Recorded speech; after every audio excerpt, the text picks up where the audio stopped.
ఈ రాత్రికాల సమయంలో ఒక ప్రాముఖ్యమైన సంగతులను ధ్యానించుకుందాం. గతించిన దినాల్లో ఎన్నో ప్రశ్నలతో కూడిన వాక్య భాగాలు మధ్యలోనే ఆగిపోయాయి. వాటిని కొనసాగింపుగా చేద్దాం. ఏమిటేమిటి ఈ ప్రశ్నలు అని ఒకసారి ఆలోచిస్తే, మొదటిది, గుడ్ ఫ్రైడే రోజు కొన్ని విషయాలు మన వాళ్ళు సహోదరులు వాక్యాన్ని పంచుకున్నప్పుడు కొన్ని ప్రశ్నలు వారే అడిగారు. అందులో మొదటిది, దొంగకు బాప్తిసం లేకుండా ఏ రీతిగా రక్షణ వచ్చింది అనగా, సిలువలో ఉన్న దొంగ బాప్తిసం లేకుండా రక్షణ ఎలా? రెండవది, యేసుక్రీస్తుల వారు మరణించినప్పుడు మధ్యాహ్నం 3 గంటల వేళ చీకటి ఎందుకు కమ్మింది? భూకంపం ఎందుకు వచ్చింది? దేవాలయం యొక్క మధ్య తెర ఎందుకు చినిగింది?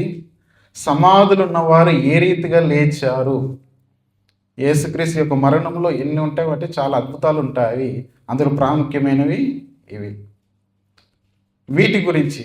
రెండవది, పునరుత్థాన దినమందు మగ్దలేను మరియు ఇంకొక స్త్రీ సుగంధాలు పూయడానికి సమాధి యొద్దకు ఎందుకు వెళ్ళారు? అదొక ప్రశ్న. దానికి ఒక వివరణ చాలా ఉంటుంది. తర్వాత, ఇస్కరియోతు యూద స్థానాన్ని దేవుడు ఎవరికి ఇచ్చాడు? తాను కోల్పోయిన ఉద్యోగం ఎవరు సాధించుకున్నారు అనే ప్రశ్న గత వారం. తదుపరి అదే వాక్య భాగంలో ఉజ్జా గురించిన కొన్ని విషయాలు, ఎందుకు మరణమయ్యాడు ఉజ్జా అని ఆ సందర్భాన్ని ఈ దినమందు ధ్యానించుకుందాం. మిగతా వాక్య భాగాలు ముందున్న దినాల్లో ధ్యానించుకుందాం. తదుపరి ఇంకో ప్రాముఖ్యమైన 2 విషయాలు కూడా. ఏబేలు మొట్టమొదటి మరణము, ఏబేలు నుండి నేటి వరకు మరణించిన వారు ఎక్కడ ఉన్నారు? సాధారణంగా అందరూ పరలోకం అంటారు, కానీ పరలోకమా పరదేశియా ఎక్కడ ఉన్నారు? అది ఏ రీతిగా ఉంటుందని. తదుపరి, ముల్లోకాలు ఉంటాయి. ఆ ముల్లోకాల యొక్క మర్మము ఏంటి?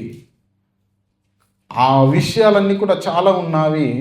దేవుని యొక్క కృపతో ముందున దినాల్లో దృశ్య రూపముగా మనము వాటన్నిటిని కూడా ధ్యానించుకుంటే మనకు చాలా చక్కగా వాక్యం అర్థమవుతుంటుంది. వాక్యం అనేది చాలా విలువైనది, చాలా లోతైనది. చాలా విలువైనది, చాలా లోతైనది. మనము వాక్యానికి తలదించాలి తప్ప మనకు వాక్యం అనేది తలదించనే దించాలి. మనం వాక్యానుసారంగా లోబడాలి, వాక్యానుసారంగా నడవాలి తప్ప నిన్ను బట్టి వాక్యం అనేది మార్పు చెందదు. ఇది మారనిది, మార్పు చెందనిది, మాట తప్పనిది వాక్యము. వాక్యము ఎప్పుడు ఒకే రకంగా ఉంటుంది. నిన్ను బట్టి వాక్యం ఎప్పుడు కూడా మారదు, మార్చబడదు, బోధింపబడదు. కాబట్టి వాక్యం చాలా విలువైనది. 119వ కీర్తన మొత్తం కూడా వాక్యం గురించిన విలువ గురించిన మాటలు మనకు కనిపిస్తుంటాయి. కాబట్టి ఈ రాత్రికాల వేళ కొన్ని విషయాలు మనం ధ్యానిస్తాం. అసలు ఉజ్జా మరణానికి గల కారణం ఏంటి? దేవుడి యొక్క నిబంధన ఏంటి? అసలు ఏంటి ఉజ్జా మరణానికి గల కారణం ఏంటంటే, మందసాన్ని పట్టుకోవడము. చాలా సందర్భాల్లో మనం ఆలోచిస్తే, ప్రియమైన దేవుని వాళ్ళరా, సహాయం చేస్తున్న వ్యక్తి మరణిస్తే సహాయం చేయబోయి ఎందుకు మరణించాడు అని అనుకుంటాం. ఇప్పుడు ఉజ్జా కూడా మందసము పడిపోతున్నప్పుడు పట్టుకోవాలని ప్రయత్నం చేశాడు, పట్టుకోవడానికి వెళ్ళాడు, పట్టుకునే లోపే మరణించాడు. ఇప్పుడు అతను చేసింది మంచిగా చెడా అంటే, ఒక కోణంలో అది మంచిదే, కానీ మరొక కోణంలో అదేంటి మంచి అంటున్నావు, మరలా చెడు అంటున్నావు. అసలు మంచి ఏంటి, చెడు ఏంటి? అసలు దేవుని యొక్క చట్టంలో ఏమని ఉంది? ఎందుకంటే దేవుడు మానవాళికి ఒక చట్టం ఇచ్చాడు. అందులో ప్రాముఖ్యంగా ఇజ్రాయేల్ ప్రజలకు ఒక చట్టం ఇచ్చాడు. అందులో ప్రాముఖ్యంగా మోషే ధర్మశాస్త్రంలో దేవుడు ప్రాముఖ్యమైన కొన్ని చట్టాన్ని ఇచ్చాడు. చట్టము ఎవరికి చుట్టమో కాదు. ఇండియాలో మనం చట్టానికి లోబడాలి, దుబాయ్లో ఉన్న చట్టానికి మీరు ఇండియాలో ఉన్న చట్టానికి లోబడరు, కానీ దుబాయ్లో ఉన్న చట్టానికి మాత్రం రోడ్డు ఇలా దాటద్దంటే దాటరు. అంత దూరం వెళ్ళి సిగ్నల్ నుంచి. అదే ఇండియా అయింది అనుకోండి, ఇది నాది, నా ఊరు, నన్ను ఆపేది అనుకుంటాం. ఏమంటే అంటే కొన్ని సందర్భాల్లో చట్టం మనకు చుట్టంగా ఉంటుంది, కానీ దేవుని యొక్క చట్టం ఎవరికి చుట్టమో. అసలు దేవుడు ఏం నేర్పించాడు, ఏ చట్టాన్ని ఇచ్చాడు, ఏ నిబంధనలు వారికి ఇచ్చాడు అని చూడగలిగితే నిర్గమకాండము 25వ అధ్యాయము 8-9 వచనం ఒకసారి చదవండి. నేను వారిలో నివసించినట్లు వారు నాకు పరిశుద్ధ స్థలమును నిర్మించవలెను.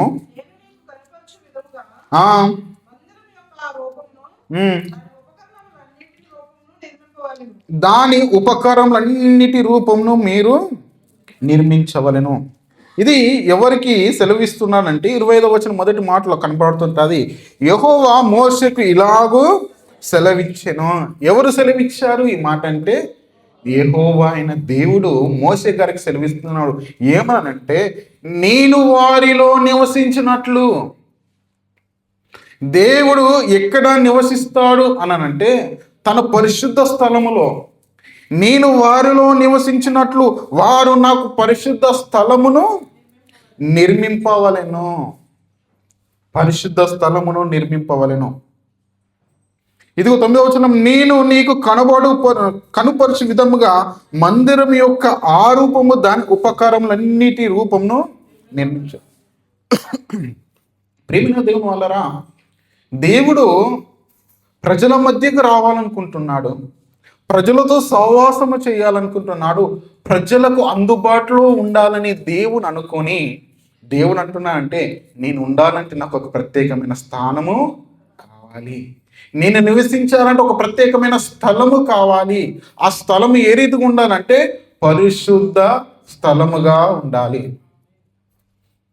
దేవుడు ఎంత గొప్పవాడు అంటే ప్రేమ దేవుని వల్లరా, మనిషి ఎంత పాపం చేసినా ఆ మనిషితోనే సావాసం చేయాలనుకునే ఒక మంచి గొప్ప మనసు.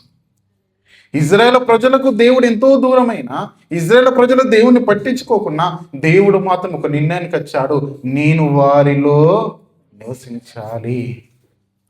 నేను నివసించాలంటే నాకు ఒక స్థలం కావాలి, ఆ స్థలాన్ని నువ్వు నిర్మించు అని మోషే గారికి ఆ బాధ్యతలు ఇచ్చాడు. ఇదిగో దాని గురించిన వివరణ కూడా సెలవిస్తున్నాడు. ఏంటంటే ఆ రూపము, దాని ఉపకరణములు, ఆ మందిరం యొక్క రూపము అంతా కూడా సెలవిస్తున్నాడు. ఇప్పుడు చూడండి, ఈ నిర్గమకాండము 31వ అధ్యాయము 8-9 కూడా చదవండి ఒక్కసారి. నిర్గమకాండము 31, అందరు కూడా తీయండి. నిర్గమకాండం 31:8-9. బల్లను దాని ఉపకరణములను, నిర్మలమైన దీపవృక్షమును దాని ఉపకరణములన్నిటిని, ధూపవేదికను, దహన బలిపీఠమును దాని ఉపకరణములన్నిటిని, గంగాళమును దాని పీటను, యాజక సేవ చేయనట్లు సేవా వస్త్రములను, యాజకుడైన అహరోను యొక్క ప్రతిష్ఠిత వస్త్రములను, అతని కుమారుల వస్త్రములను, అభిషేక తైలమును, పరిశుద్ధ స్థలము కొరకు పరిమళ ధూప ద్రవ్యములను నేను ఆజ్ఞాపించిన ప్రకారము వారు సమస్తమును. ఇది ఎవరి ఆజ్ఞ? ఎవరు సెలవిస్తున్నా అంటే దేవుడు సెలవిస్తున్నాడు, మోషేకి ఇస్తున్నాడు ఒక ఆజ్ఞ. ఇదిగో నా నిమిత్తం పరిశుద్ధ స్థలమును నిర్మించు, అందులో ప్రత్యేకమైన ఉపకరణములు అనగా ఉపయోగించబడే వస్తువులను ఉపకరణములు అంటారు. మన ఇంటిలో ఎన్నో వస్తువులు ఉంటాయి. ఉదయకాలం లేవగానే ఏమంటే కిచెన్లోకి వెళ్ళగానే ఎన్నో వస్తువులు, మన ఇంట్లో ఎన్నో వస్తువులు, చాలా రకాలుగా మనము ప్రతిదినాన్ని వాడుకునే దాన్ని ఏమంటారు? పరికరము అంటారు. పరికరము, పనిముట్లు, దాన్ని ఉపకరణములు అంటుంటారు. ఈ మందిరంలో కూడా దేవుడు నివసించాలన్నప్పుడు ఇదిగో ప్రత్యేకమైన ఉపకరణములు తయారు చేయమని సెలవిస్తున్నాడు. ఆ ఉపకరణములు ఏమిటి అంటే బల్లను, ఇదిగో దీపవృక్షము, తరువాత ఇదిగో గంగాళము, ఏమండి ఇదిగో మందసము అని మనకు కనిపిస్తుంటారు. ఇప్పుడు మీరు చూడండి, ఇక్కడ ఏమండి, ఇది ప్రత్యక్ష గుడారము, పరిశుద్ధ స్థలము. ఈ పరిశుద్ధ స్థలంలో మీకు కనిపిస్తున్నది ధూప వృక్షము, బల్ల, గంగాలము. ఏమండి, ఇక్కడ ముందు భాగంలో 3 కనిపిస్తున్నాయి కదండి, 3 కనిపిస్తున్నవా? ఏమండి, దీపవృక్షము, దాని ఎదురుగా బల్ల, దాని పక్కన గంగాలము. ఇది పరిశుద్ధ స్థలంలో ఉండవలసిన వస్తువులు, ఉపకరణములు అంటారు. వీటిని ఉపకరణములు. తదుపరి పరిశుద్ధ స్థలంలో ఉండవలసినది ఏంటంటే మందసము. మీకు కనిపిస్తుందండి, ఆ మందసం పై నుండి ఒక పొగ పైకి లేస్తుంది, దాన్ని మందసము. ఈ మందసం ఎక్కడ ఉంటుంది అంటే పరిశుద్ధ స్థలంలో. ఇప్పుడు మీకు అర్థమవడానికి చెప్పగలిగితే, ఏమండి, అతి పరిశుద్ధ స్థలానికి పరిశుద్ధ స్థలానికి మధ్యలో ఒక తెర ఉంటుంది. ఆ తెర కూడా మీకు ఏమంటే సగం కనిపిస్తుందండి, నీలి రంగు వర్ణంలో ఉంటుంది. ఏమండి, దీని గురించి మరొకసారి వాక్య భాగాన్ని ధ్యానిస్తే మీకు చాలా చక్కగా అర్థమవుతుంది. ఇప్పుడు వినేది మీకు ఆ దినాన ఉపయోగపడుతుంది. ఎందుకంటే ఈ తెరని చినిగిపోతుంది. యేసుక్రీస్తుల వారు చనిపోయినప్పుడు పరిశుద్ధ స్థలానికి అతి పరిశుద్ధ స్థలానికి మధ్య ఉన్న తెర, యేసుక్రీస్తుల వారు సిలువ మరణం కాగానే వెంటనే వితిన్ సెకండ్లోనే దేవాలయములో ఉన్న తెర చినిగిపోతుంది. ఆ తెరనే ఇది ఇందులో కనిపిస్తుంది మీకు. ఇప్పుడు పరిశుద్ధ స్థలంలో ఉన్న 3 వస్తువులు, అతి పరిశుద్ధ స్థలంలో ఉన్న ఒక వస్తువు, ఉపకరణము ఏంటంటే పరిశుద్ధ స్థలంలో ఉన్నది, అతి పరిశుద్ధ స్థలంలో ఉన్నది మందసము, పరిశుద్ధ స్థలంలో ఉన్నది గంగాలము, బల్ల, ధూపవేదిక. ఏమండి, ఈ రీతిగా చూస్తుంటే ఇప్పుడు దేవుడు ఇది ఎవరికి ఇచ్చాడు ఈ ఆధిక్యత? అసలు పరిశుద్ధ స్థలంలో వెళ్ళడానికి కానీ, పరిశుద్ధ స్థలములో ఏమంటే ప్రజల పక్షాన ఉండడానికి, పరిశుద్ధ స్థలములో ఇది వారి యొక్క పాపాల నిమిత్తం ప్రక్షాళన చేయడానికి ఇప్పుడు ఈ పరిశుద్ధ స్థలంలోనికి ఎవరు వెళ్ళాలి అని అంటే దేవుడు ఒకరిని నియమించుకున్నాడు. వారే ఎవరంటే లేవీలు అంటారు. లేవి వంశీయులు.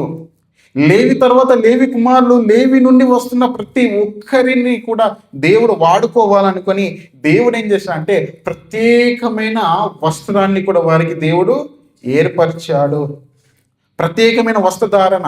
ఏమండి, ఈ రీతిగా చూస్తుంటే ప్రియమైన దేవుని వల్లరా, ఇదిగో ప్రత్యక్ష గుడారంలో సేవ చేయవలసిన వారు లేవీలు. ఆ ప్రత్యక్ష గుడారంలో 3 స్థలములు ఉంటాయి: ఆవరణము, పరిశుద్ధ స్థలము, అతి పరిశుద్ధ స్థలము. ఇప్పుడు ఆవరణములో లేవీలు వెళ్తారు, ఆవరణములో దేవుడి చేత ఎంచుకోబడ్డ వారు వెళ్తారు. అతి పరిశుద్ధ స్థలంలో కేవలం యాజకులే వెళుతారు. ఏమండి, ఈ యొక్క అతి పరిశుద్ధ స్థలంలో కేవలం యాజకులే. ఇప్పుడు ఈ మందసం దగ్గరికి ఎవరు వెళ్తారని అంటే ప్రధాన యాజకుడు ఒక్కడే వెళ్తాడు. అది కూడా సంవత్సరానికి ఒక్కసారే వెళ్తాడు. ఈ యొక్క అతి పరిశుద్ధ స్థలము, ఆ మందసము దగ్గరికి యాజకుడు సంవత్సరం ఒకేసారి వెళ్తాడు. అది కూడా ప్రధాన యాజకుడు. అతను ఎలా వెళ్తాడంటే ఏమండి, నడుముకు పెద్ద తాడు కట్టుకొని ఒక విచిత్రమైన వస్త్రధారణ వేసుకొని, ఎఫోద్ అంటారు దాన్ని, అది వేసుకొని ఇదిగో ప్రజలందరి పక్షాన ధూపం వేయడానికి ఆ మందసం దగ్గరికి వెళ్తున్నప్పుడు ఒకవేళ తను పాపము చేస్తే, పాపపు ఆలోచనలు ఉన్నా, పాపముతో కూడిన ఏ క్రియలు ఉన్నా వెంటనే అక్కడే చనిపోతాడు. ఇప్పుడు చనిపోయిన వ్యక్తిని బయటకు ఎలా లాగాలి? ఎందుకంటే మిగతా వారికి వెళ్ళడానికి అవకాశము లేదు. వెళ్తే ఏమవుతుంది? చనిపోతాడు. ఇప్పుడు దేవుడు ఏం చేశాడంటే వారికి ఒక నిబంధనగా ఒక డ్రెస్ని ఇచ్చాడు. నడుముకు దట్టి కట్టుకోమన్నాడు. దాన్ని తాడంటారు. దాన్ని బట్టి బయటకు లాగేవారు. అలాంటిది అతి పరిశుద్ధ స్థలంలో ప్రధాన యాజకుడే పరిశుద్ధతో భయముతో వెళ్ళవలసిన వాడు. ఆ పరిశుద్ధ స్థలములో యాజకులు అనేవారు ఉండవలసిన వారు. ఆవరణములో ఏమంటే దేవుడు ఏర్పరచుకున్న వారు ఉండవలసిన వారు. ఇప్పుడు దేవుడు ఇంత గొప్పగా పరిశుద్ధ స్థలం గురించి కానీ, అతి పరిశుద్ధ స్థలం గురించి కానీ, ఆవరణము లేదంటే ప్రత్యక్ష గుడారం గురించి ఎన్నో నియమ నిబంధనములు దేవుడు యాజకులకు చెప్పి, మోషేకు చెప్పి, ఇజ్రాయేల్ ప్రజలందరికీ చెప్పిన తర్వాత అసలు ఇది ఏమి జరిగింది ఏంటి అంటే ప్రియమైన దేవుని వల్లరా, ఏమి జరిగిందనంటే ఒక దినాన ఫిలిష్తీయులు ఈ ఇజ్రాయేల్ మీదకి దండెత్తి వచ్చి ఈ యొక్క ప్రత్యక్ష గుడారంలో ఉన్న మందసాన్ని వారు ఏం చేశారు? దొంగిలించుకొని వెళ్ళిపోయారు. ప్రత్యక్ష గుడారాన్ని వారు తీసుకొని వెళ్ళిపోయారు. ప్రత్యక్ష గుడారాన్ని తీసుకొని వెళ్ళిన తర్వాత దావీదు గారు ఏం చేశారంటే, అయ్యో, ప్రత్యక్ష గుడారంలో దేవుని యొక్క మందిరంలో ఉండవలసిన ఆ యొక్క ఉపకరణము మందసము ఇదిగో వారు ఎత్తుకెళ్ళారని వెళ్ళి యుద్ధము చేసి మరలా ఈ ప్రత్యక్ష గుడారంలో ఉన్న ఇదిగో ఉపకరణలన్నింటినీ తీసుకొని వస్తున్నారు. ఆ తీసుకొని వస్తున్న విధానాన్ని చూడగలిగితే సంఖ్యాకాండము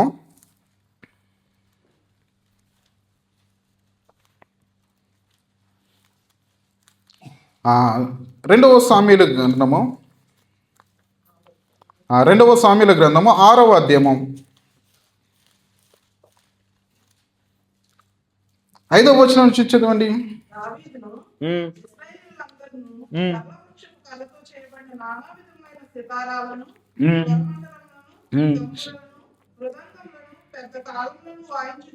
వాయించు యెహోవా సన్నిధిని నాట్యమాడుచుండిరి. వారు నాకోను కళ్ళం నద్దకు వచ్చినప్పుడు ఎడ్లకు కాలు జారినందున ఉజ్జా చేయి చాపి దేవుని మందసమును పట్టుకొనగా యెహోవా కోపము ఉజ్జా మీద రగులు కొనెను. అతడు చేసిన తప్పును బట్టి దేవుడు ఆ క్షణమందే అతని మొత్తగా అతడు అక్కడనే దేవుని మందసమును పడి. ఇప్పుడు చూడండి ప్రియమైన దేవుని వాళ్ళరా, ఫిలిస్తీన్ల దగ్గర నుండి మందసాన్ని తీసుకొస్తున్నారు. ఎలాగనంట ఏమంటే కొత్త ఎడ్ల బండి చేయించనంట. 3వ వచనం చదువుతారండి. అది కూడా వారు దేవుని మందసమును క్రొత్త బండి మీద ఎక్కించి ఆ గిబియాలో ఉన్న అబినాదాము యొక్క ఇంటిలో నుండి తీసుకురాగా అబినాదాము కుమారులకు ఉజ్జాయును అహోనియును ఆ కొత్త బండిని తోలిరి అని. ఇప్పుడు చూడండి, ఈ ఉజ్జా బండి తోలుతున్నాడు. కొత్త ఎడ్ల బండి మీద ఏం చేశాడంటే దావీదు గారు మందసాన్ని తీసుకురావాలి యెరూషలేము వీధుల్లోనికి, ఇదిగో ఆ పురంలోనికి, సియోను పురంలోనికి తీసుకురావాలని ఎంతో ఆనందపడుతూ నాట్యం చేస్తూ క్రొత్త ఎడ్ల బండి మీద మందసాన్ని పెట్టాడు. ఇప్పుడు మందసము తీసుకువస్తున్నారు. ముందేమో వాయిద్యాలతో, నాట్యాలతో ఎంతో ఆనందపడుచున్నారు. ఎందుకంటే దేవుని యొక్క సన్నిధి మా మధ్యకు రాబోతున్నది. ఎన్ని దినాలు శత్రువుల యుద్ధం ఉన్నది, ఎన్ని దినాలు దేవుడు మాకు దూరముగా ఉన్నాడు, ఎన్ని దినాలు దేవుని యొక్క మందిరము మాకు దూరం అయిపోయింది, ఈ దినాన మరలా మా యుద్ధకు వస్తుంది అని వారు ఎంతో ఆనందముతో ఏమంటే సంబరాలతో వస్తున్నప్పుడు ఎద్దు యొక్క కాలు అంటే జారిందంట. ఇప్పుడు జారగానే ఉజ్జా గారు చూశారు, అయ్యో దేవుని యొక్క మందిరము పడిపోతుందే అని ఏం చేశాడు, వెళ్ళి పట్టుకోగానే ఏమైపోయాడంటే అక్కడే పడి చనిపోయాడు. ఏమండి, అక్కడే పడి చూడండి, అదిగో ఎడ్ల బండి పైన ఉన్న మందసము ఉజ్జగారు పట్టుకొని అక్కడ పడిపోయిన సందర్భాన్ని మనం చూస్తుంటాం. పట్టుకొని వెళ్ళాడు. ఏమండి, పట్టుకునే లోపే ఏమది అక్కడే పడి. అక్కడ ఉన్న వారందరూ కూడా ఆశ్చర్యపోయారు. ఏంటి ఏంటి ఏంటి ఏంటి ఈ మందసములో నుండి ఒక శక్తి వచ్చింది, ఈ మందసములో నుండి ఒక భయంకరమైన వెలుగు వచ్చింది. ఇదిగో ఈ మందసములో నుండి ఇదిగో ఒక శక్తి ఉజ్జాని ఏం చేసింది, హతము చేసింది. ఏంటి అని అందరూ కూడా ఆశ్చర్యపోయి దూరముగా ఉన్నారంటే దూరంగా నిలబడ్డారు. తదుపరి దావీదు గారు ఏం చేశారంటే మరలా ప్రవక్తలను పిలిచాడు, మరలా యాజకులు అందరిని పిలిచాడు. అసలు ఏంటి, మేము ఎక్కడ తప్పిదము చేశాము, ఉజ్జా యొక్క మరణానికి గల కారణం ఏంటి, ఆయనేమో మందసం పడిపోతుంది కదా అని పట్టుకోవడానికి వెళ్తుంటే ఆ మరణం ఎందుకు సంభవించింది అని ప్రశ్నించినప్పుడు ఇదిగో వారు తెలియజేసిన మాటలు చూడగలిగితే సంఖ్యాకాండము 4వ అధ్యాయము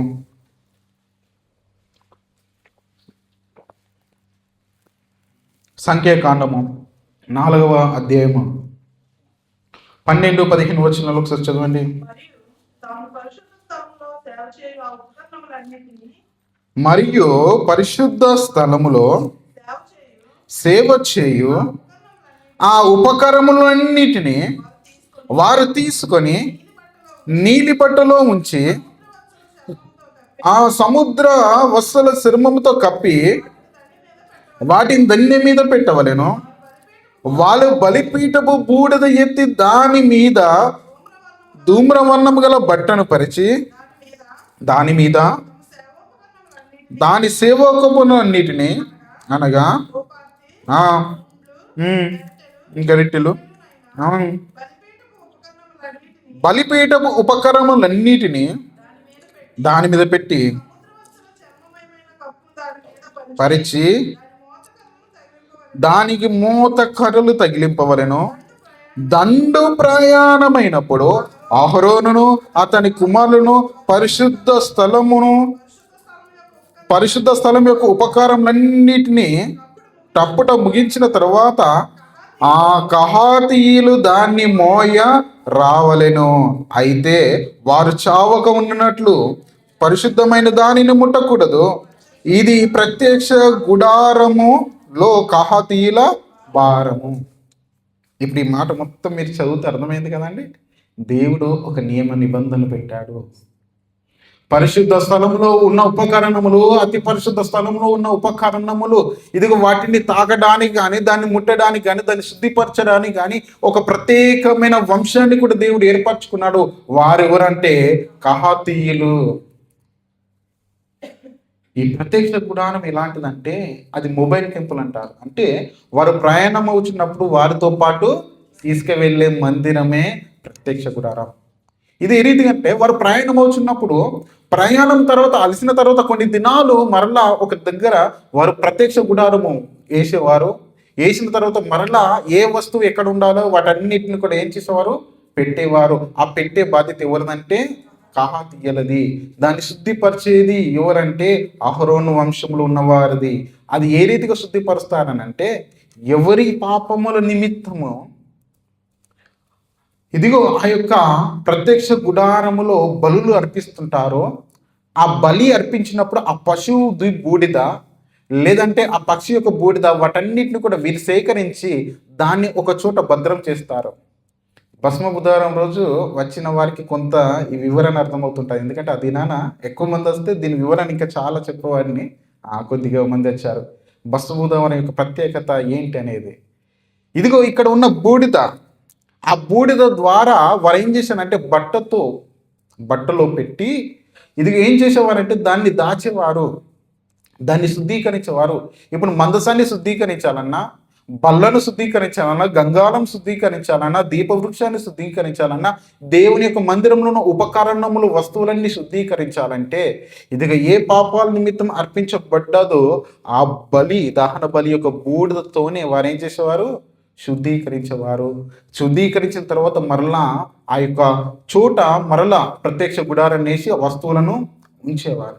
ఇది వారు ప్రయాణం అవుతున్నప్పుడల్లా, అనగా ఐగుప్తు నుండి అరణ్యము మార్గంలో వచ్చిన తర్వాత ఇదిగో వారు కానాను దేశము లేదా పాలుతైనది ప్రవహించే దేశానికి వెళ్ళే వరకు కూడా వారి మధ్యలో జరిగిన సంగతి ఏంటంటే ఆ ప్రయాణంలో ఎక్కడ అయితే అక్కడ వారు ప్రత్యక్ష గుడారం వేసినప్పుడల్లా ఈ కార్యక్రమం అంతా కూడా చేసేవారు.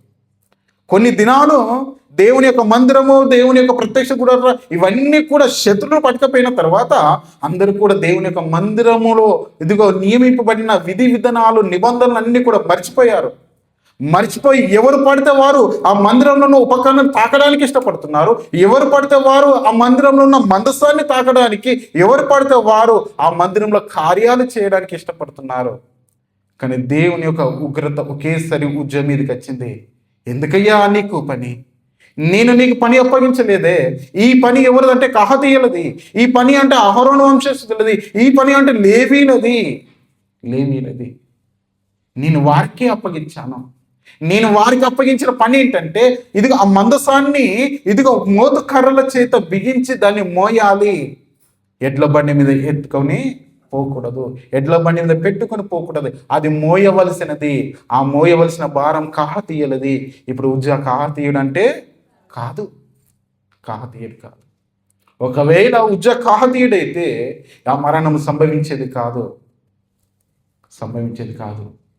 ఆ ఉజ్జా ఎందుకు చనిపోయాడంటే తనకు నియమించిన నిబంధనల ప్రకారము ఉండక దేవుని యొక్క పరిశుద్ధ మందసాన్ని ముట్టుకోవడానికి తను ప్రయత్నం చేయడమే తను చేసిన తప్పు.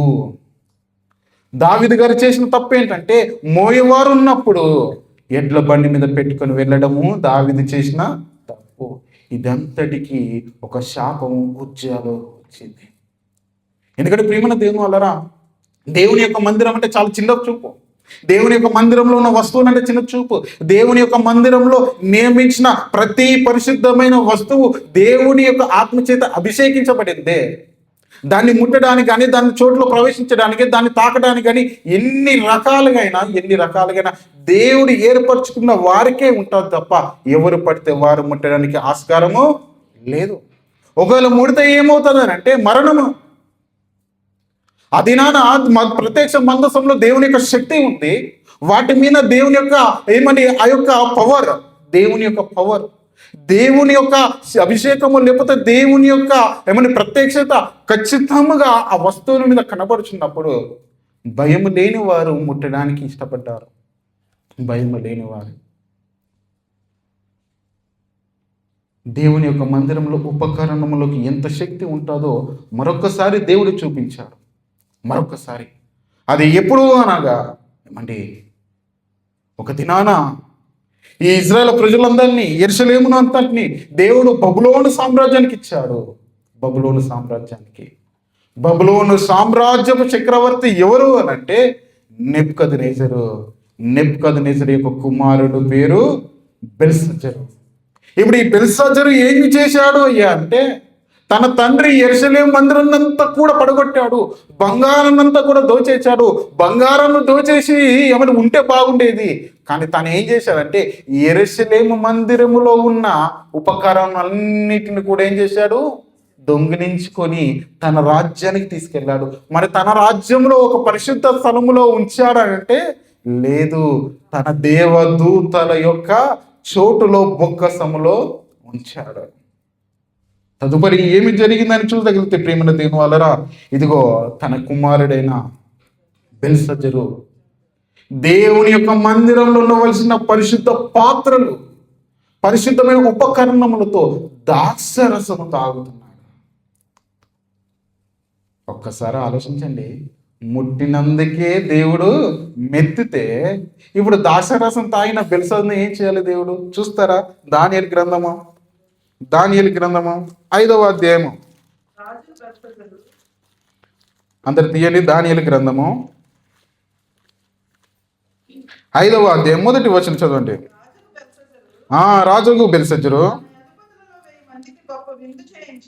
తన అధిపతుల్లో 1000 మందికి గొప్ప విందు చేయించి ఆ 1000 మందితో కలుసుకొని ద్రాక్షారసము త్రాగుచుండెను. బెల్షస్సరు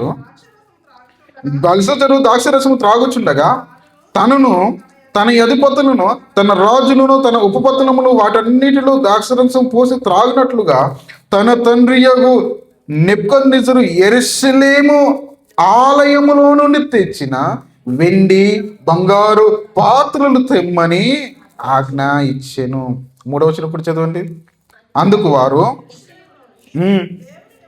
దేవుని నివాసముగు ఆలయంలో నుండి తీసుకున్న సువర్ణోపకరణములు తెచ్చి ఉండగా రాజును, అతని అధిపతులను, అతని రాణులను, అతని ఉపపత్తులను వాటిలో ద్రాక్షరసం పోసి త్రాగిరి.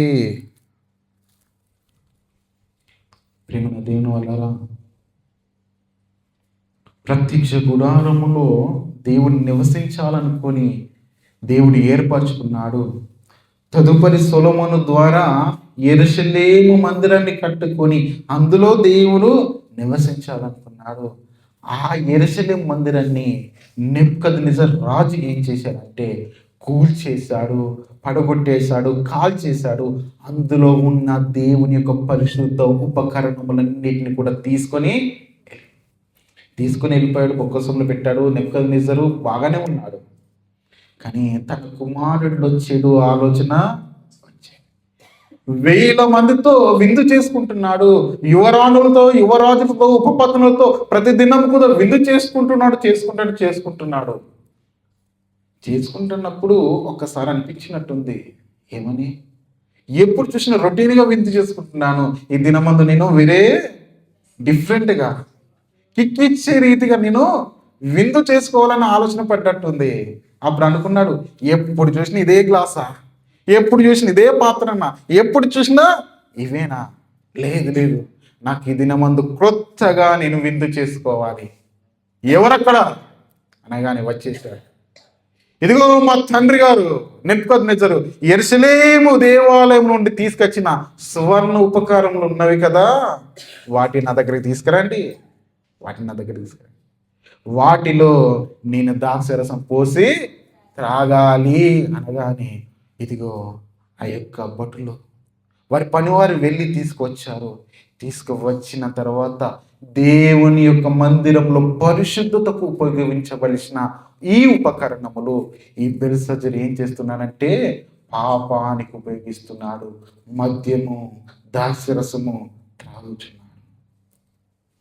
త్రాగుచు అంతటితోనే ఆగాడంటే లేదు, వారి దేవతలకు స్తుతిస్తున్నాడంట. కింది మాట చూడండి, వారు బంగారు, వెండి, ఇత్తడి, ఇనుము, కర్ర అయిన అను వాటితో చేసిన దేవతలను స్తుతించుచు ద్రాక్షరసము త్రాగుచున్నాడు. వారి దేవతను స్తుతిస్తున్నాడు.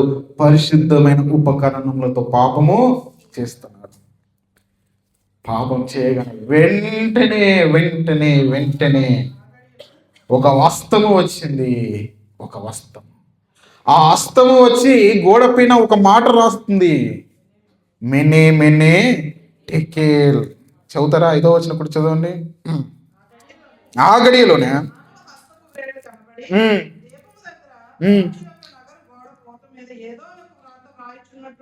చాలండి ఏమండి, ఒక రాత. ఆ రాత రాయగానే అర్థం కాలేదు, ఒక శక్తి వచ్చింది. అగ్నితో ఒక మాటలు రాసి వెళ్ళిపోయింది గోడ పైన. భయపడిపోతున్నాడు, ముఖం వికారం అయిపోయింది. అయ్యో, ఆ మాట అర్థం ఎవరు తెలియజేస్తారని అనగానే దానియేలు గారు వచ్చి ఆ మాట భావాన్ని తెలియజేస్తున్నాడు. 26వ వచనం చదవండి, 25 నుంచి కూడా చదవండి, 24 నుంచి కూడా చదవండి. కావున ఆయన ఎదుట నుండి ఈ అరచేయి వచ్చి ఈ వ్రాత వాసిన శాసనం ఏదనగా మెనే టెకేల్ ఉపాసిస్. ఈ వాక్య భాగం ఏమనగా, మెనే అనగా దేవుడు నీ ప్రభుత్వ విషయంలో లెక్క చూసి దాన్ని ముగించెను. టెకేల్ అనగా ఆయన నేను త్రాసులో తూచగా నువ్వు తక్కువ కనబడితివి.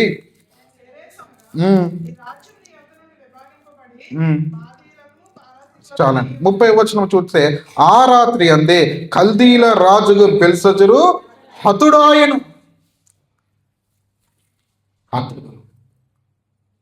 దానికి ముందు దేవుడు చెప్పాడు, ఇదిగో నీ రాజ్యం తీసేస్తాను.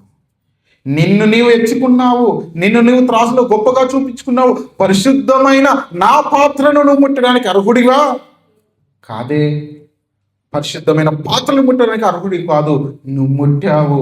అంతేకాదు అందులో ద్రాక్షరసం పోసి నువ్వు త్రాగావు. అంతేకాదు నీ దేవతను నువ్వు స్తుతిస్తూ వచ్చావు.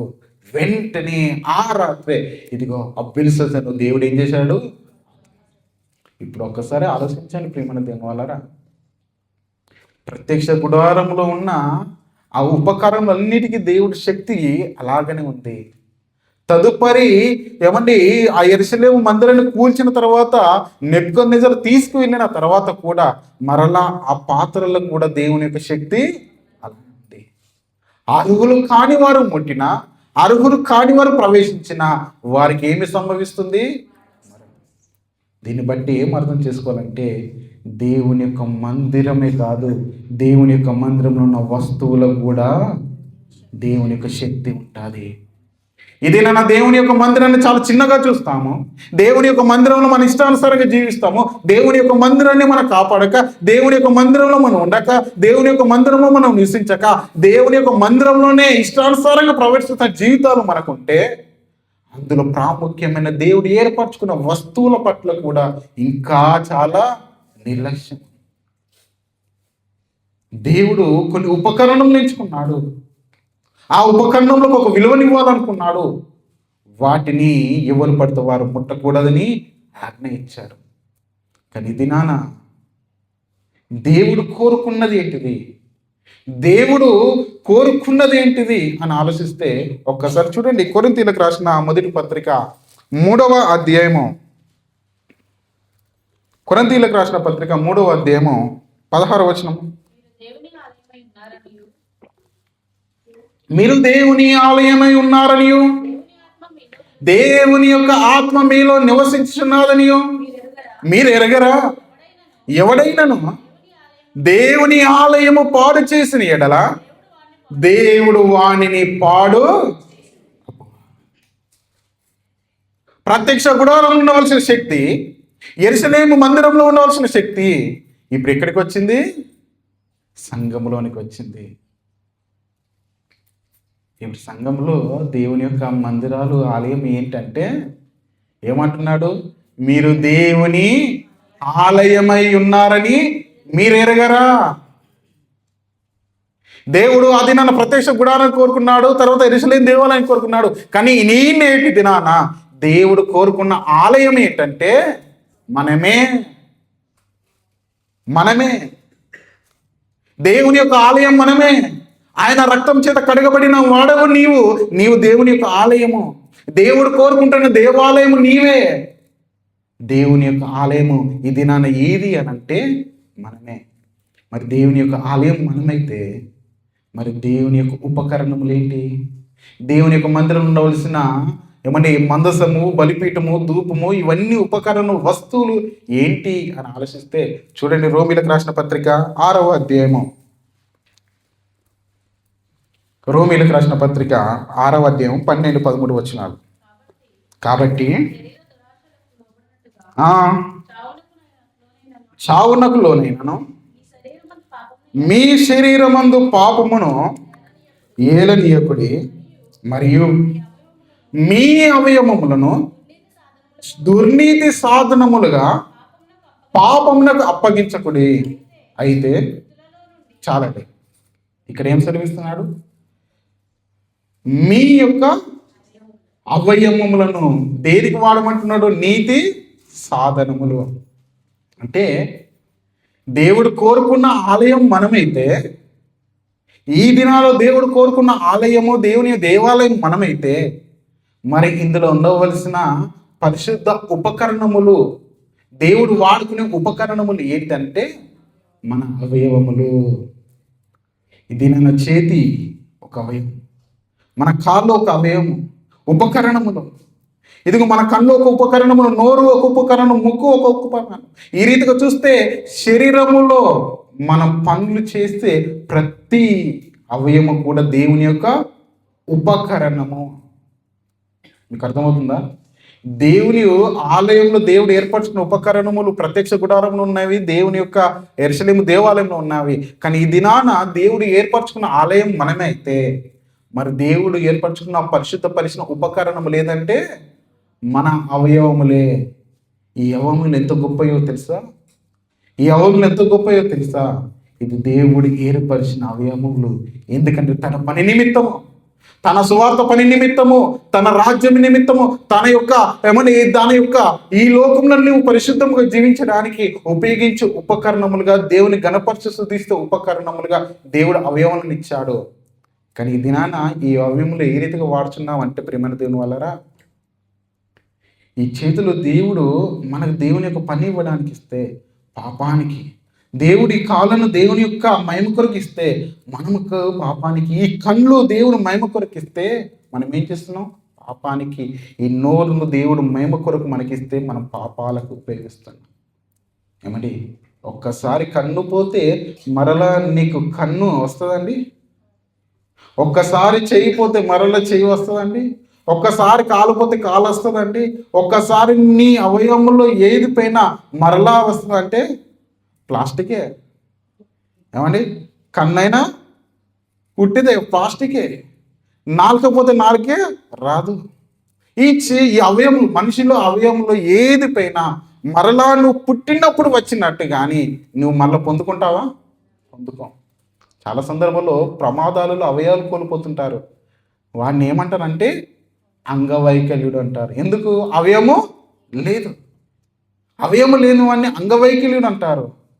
అంటే ఇది దేవుడు ఇచ్చేది తప్ప నరుడిగా నీవు పొందుకునేది. ఇది నాన్న ఈ అవయవములను ఏ రీతిగా వాడుచున్నారంటే చూడండి, ఈ యొక్క ఫోటోలు చూడండి. ఏం చేశారండి?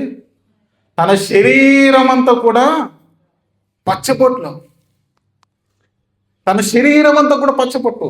ఈ శరీరం దేవుని ఆలయమయ్యా, నువ్వు ఏ రీతిగా పాడు చేస్తున్నావు చూడండి. దేవునికి తెలియదా నీకు ఏ రంగు ఇయ్యాలో? దేవునికి తెలియదా నీకు ఏ రూపం ఇయ్యాలో? దేవునికి తెలియదా అని అంటే దేవునికి తెలుసు.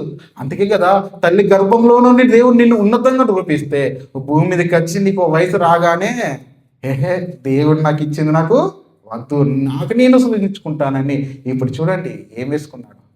వాని శరీరంలో ఒక్క భాగం మనకు కనిపిస్తుందంటే లేదు. ఇలాంటి వారు ఎంతో మంది కనిపిస్తుంటారు. ఇది చూడండి దేవుడిచ్చిన అవయవం. దేవునికి తెలియదా ఇక్కడ కొమ్ములు పెడితే నరుడు ఎట్లుంటాడు? తెలుసు.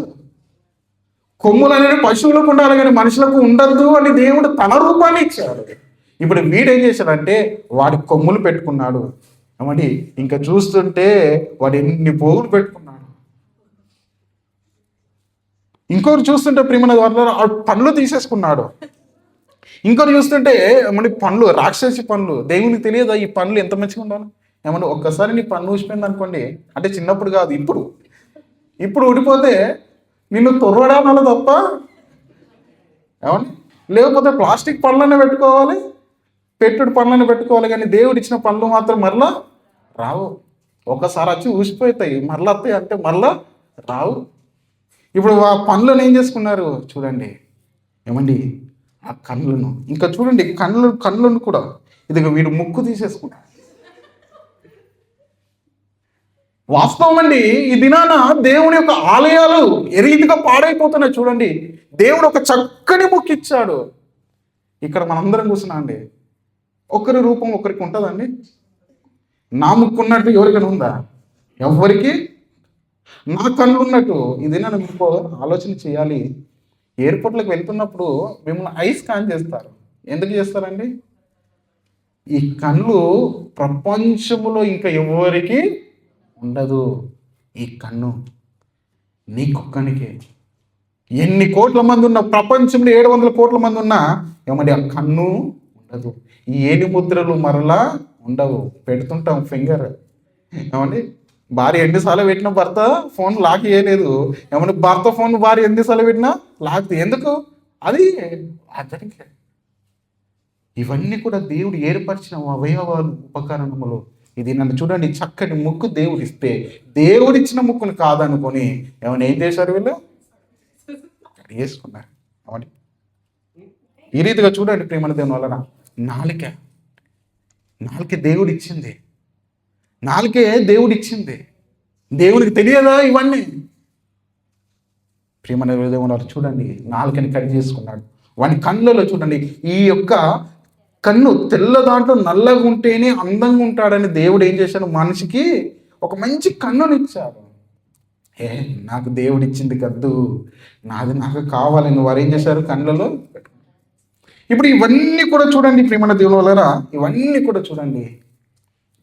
దేవుని ఈ దినాన్ని కోరుకుంటున్న ఆలయం ఏంటంటే మన దేహమే. మన దేహము దేవుని యొక్క ఆలయం అయితే ఈ దేహాన్ని దేనికి వాడుతున్నారు చూడండి. దేవుడు ఒక ఉన్నతముగా ఇచ్చిన ఈ యొక్క ఆకారము, దేవుడు ఉన్నతంగా తల్లి గర్భంలో నిర్మించిన ఈ శరీరాన్ని ఈ దినాన ఏ రీతిగా పాడు చేసుకుంటున్నారో చూడండి. ప్రత్యక్షంగా పాడు చేసుకున్న వారు మనకు కనిపిస్తుంటే పరోక్షంగా పాడు చేసుకున్న వారు అనేకులు. మేము పరిశుద్ధులేమే అంటారు, మేము ఇదిగో ప్రభు బల్లలో చేయవేస్తామంటారు, మేము 3 సార్లు ప్రార్థన చేస్తాము, బైబిల్ ఎంతగానో చదువుతాం, పాటలు ఎంతగానో పాడతామంటారు. కానీ ఈ శరీరాన్ని పరిశుద్ధంగా కాపాడుకోవాలంటే మరి శరీరాన్ని పరిశుద్ధంగా కాపాడుకుంటే జరిగే నష్టం ఏంటో ఇదిగో ఉజ్జా జీవితంలో చూసాము, బెల్షాజర్ యొక్క జీవితంలో చూసాము. ఇది నాన్న ఇదిగో ఈ జీవితాల్లో మనం చూస్తాం. ప్రేమను దేవుడు దేవుడు ఒకటే కోరుకుంటున్నాడు, అయ్యా అది నాన్న ప్రత్యక్ష గుడారంలో నేను ఉండాలనుకున్నాను, తదుపరి యెరూషలేము దేవుళ్ళు అనుకున్నాను, కానీ ఇది నాన్న మీ మధ్యలో నేను ఉండాలనుకుంటున్నాడు. హృదయం అనే తలుపు వద్ద నేను కొడుతున్నానయ్యా, మీరు తీయండి, మీలో నేను ఉంటాను, మీలో ఉంటాను, మీ యొక్క ఇదిగో అవయవాలు నాకు ఉపకరణములుగా వాడండి అని దేవుడు ఎంతో ఎంతో ఎంతో వేడుకుంటే ఇది నాన్న మన దేహాన్ని దేవునికి యొక్క ఈ లోకంలో ఎన్నో పాపపు కార్యాలకు మనము ఇస్తున్నాం. ఈ కన్ను దేవుని వాక్యం చదవడానికైతే ఈ కన్ను దేన్ని చూస్తుంది, ఈ నోరు దేవుని యొక్క పాట పాడడానికి వాక్యాన్ని ప్రకటించడానికైతే ఈ నోరు ఎన్ని మాటలు పలుకుతుంది, ఈ చేతులు ఎన్ని కార్యాలు, ఈ కాళ్ళు ఎన్ని కార్యాలు, ఆ సాక్షాత్తు మన శరీరమే ఏమంటే ఎన్ని రకాల కార్యాలకు ఉపయోగిస్తున్నాం. ఒక్కసారి ఆలోచించండి. దేవుడు ఎన్నుకున్న పరిశుద్ధ ఉపకరణం మన అవయము, దేవుడు కోరుకున్న ఆలయము మనమే. అది నాన్న ప్రత్యక్షమైన వాటిలో దేవుడు అంత శక్తిని నింపితే పరోక్షమైన మన హృదయాల్లో దేవుడు ఎంతో శక్తిని నింపుతాడు. ఒకవేళ పాపానికి వాడుతావా, పరిశుద్ధతకు వాడతావా, దేవుని కొరకు వాడతావా, ఈ లోకంలో నీ ఇష్టానుసారంగా వాడతావా, వాడితే దానికి దేవుడి తీర్పు ఉంటుంది. దేవుని యొక్క వాడితే దేవుడు ఉన్నతమైన రాజ్యంలోనే ఉంటావు. కాబట్టి ఉజ్జా లాంటి బెల్షాజర్ లాంటి జీవితాలు మనకద్దు. దేవుని కొరకు ఉన్నతంగా మన యొక్క అవయవాలను వాడి దేవుని యొక్క సన్నిధానంలో మనం ఎదుగుతూ ఫలిస్తాం. దేవుడి యొక్క మాటలు మన వీటిలో దీవించుగాక.